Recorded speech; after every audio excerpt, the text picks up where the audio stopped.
செய்தியாளர் ரமேஷ் இணைப்பில் இருக்கிறார். ரமேஷ், டிசம்பர் 5ஆம் தேதியே அவங்க பேரணிக்கு அனுமதி கேட்டிருந்தாங்க. ஆனா இத்தனை நாட்கள் டைம் எடுத்து கடைசி நேரத்துல தான் பேரணிக்கு அனுமதி இல்ல அப்படின்னே காவல்துறை தரப்பிலிருந்து சொல்லப்பட்டிருக்கிறது அந்த கட்சியினர் குற்றச்சாட்டை முன்வைக்கிறாங்க. இப்ப காவல்துறையினருடைய அனுமதியை மீறி அவங்க போராட்டத்துல ஈடுபட்டு இருக்கிறாங்க. அங்க கள சூழல் எப்படி இருக்கு? இன்னும் போக்குவரத்து நெரிசல் ஏற்பட வாய்ப்பு இருக்கா இதனால? அதாவது இந்த மாநில தேர்தல் ஆணையம் இருக்கக்கூடிய இடத்திலிருந்து ஒரு கிலோமீட்டருக்குள்ளாக தான் தேமுதிகவுடைய கட்சி அலுவலகம் இருக்கிறது. அதாவது உங்களுக்கு இந்த பேரணி நடத்துவதற்கு அனுமதி இல்லை என்று ஐபிஎஸ் அதிகாரி விஜயகுமார் தேமுதிக நிர்வாகிகள் எல்கே சுதீஷ் உள்ளிட்டோரும் தெரிவித்தார்கள்.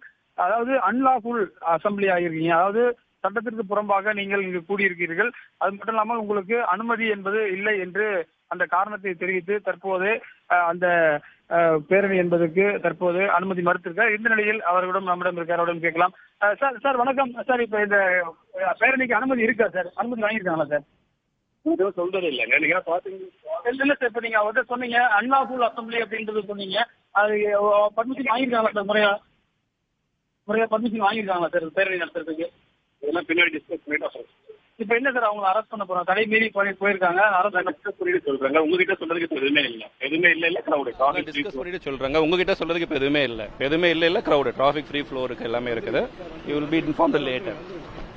தற்போது ஐபிஎஸ் அதிகாரி பார்த்தீங்கன்னா விஜயகுமார் என்ன சொல்லியிருக்காருன்னா, தற்போது இந்த இடத்துல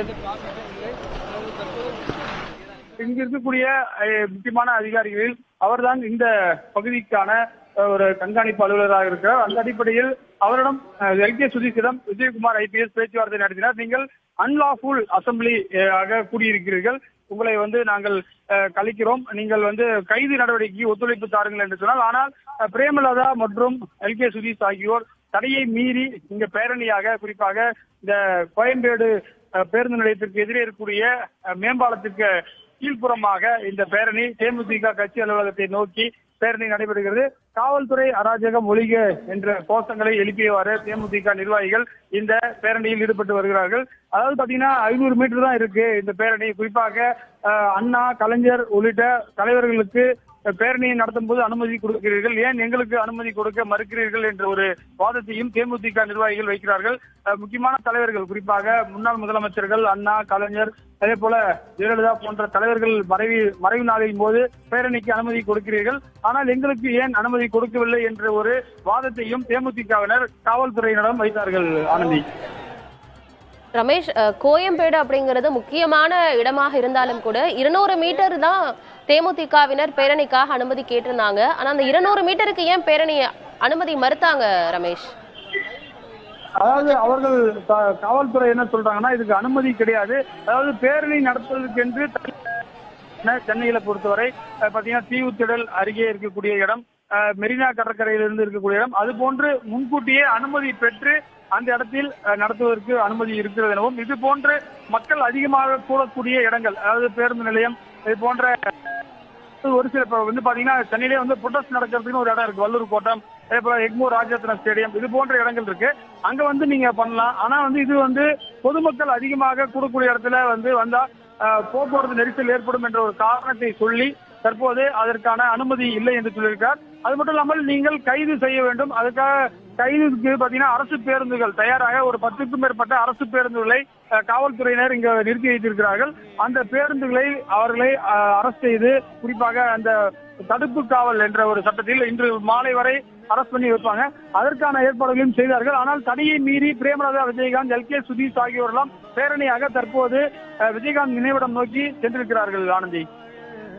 ரமேஷ், ஒருபுறம் காவல்துறையினர் அனுமதி மறுத்ததையும் மீறி, தடையை மீறி தேமுதிகவினர், தேமுதிக பொதுச் செயலாளர் பிரேமலதா தலைமையில பேரணியை தொடங்கி அதுல ஈடுபட்டு வர்றாங்க. மறுபுறம் பல்வேறு அரசியல் கட்சி தலைவர்களும் தொடர்ந்து நேரம் செல்ல செல்ல அடுத்தடுத்து அவரோட நினைவிடத்துக்கு மரியாதை செலுத்தும் வண்ணம் வர இருக்காங்க. ஏற்கனவே முன்னாள் முதலமைச்சர் ஓ பன்னீர்செல்வம் வந்திருந்தாரு. இப்ப நாம் தமிழர் கட்சியோட தலைமை ஒருங்கிணைப்பாளர் சீமானும் மரியாதை செலுத்தி வர்றாரு.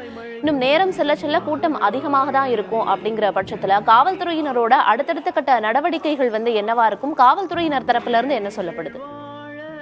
ஆனந்தி, அதாவது தேமுதிக கட்சி அலுவலகம் இருக்கக்கூடிய இடத்துல விஐபிகள் வருவதற்கும், அதே போல தேமுதிக நிர்வாகிகள், பொதுமக்கள் வருவதற்கும் எந்த தட்டுப்பாடும் இல்லை. ஆனால் இங்க பாத்தீங்கன்னா இந்த பேரணிக்கு மட்டும்தான் தடை என்று காவல்துறையினர் சொல்லியிருக்கிறார்கள். ஆனால் வந்து பாத்தீங்கன்னா சென்னையில் இருக்கக்கூடிய முக்கியமான வழித்தடங்களுக்கு இங்கிருந்துதான் மாநகர பேருந்துகளும் வெளியூர் பேருந்துகளும் இயக்கப்படுகின்றன. எனவே நீங்கள் பேரணியாக செல்வதற்கு தான் அனுமதி இல்லை. ஆனால் ஒரு இடத்தில், அதாவது கட்சி தலைமை அலுவலகத்தில் விஐபிக்கள் மற்றும் கட்சி தலைவர்கள் மற்றும் தொண்டர்கள் வந்து மரியாதை செலுத்துவதற்கு எந்த தடையும் இல்லை என்று காவல்துறை சார்பில் விளக்கமாக தெரிவித்தார்கள். இந்த நிலையில்தான் தற்போது இந்த பேச்சுவார்த்தை, அவர்கள் பேச்சுவார்த்தையும் மீறி தர்ணா போராட்டத்தில் ஈடுபட்டார். எல்கே சுதீஷ் வந்து அங்கேயே அமர்ந்தார். நீங்கள் அரசு செய்யப்படுவீர்கள் என்று விஜயகுமார் ஐபிஎஸ் வந்து தெரிவித்த போது அவர் அங்கேயே அமர்ந்து தர்ணா போராட்டத்தில் ஈடுபட்டார். அதற்கு பிறகு பிரேமராஜா விஜயகாந்த் வந்து பேரணியாக புறப்படலாம் வாங்கள் என்று தடையை மீறி புறப்பட்டு தற்போது ஆயிரக்கணக்கானோர் இந்த சாலையில், குறிப்பாக கோயம்பேடு பேருந்து நிலையம் எதிரே இருக்கக்கூடிய சாலையில் அவர்கள் சென்று கொண்டிருக்கிறார்கள். ஆனந்தி.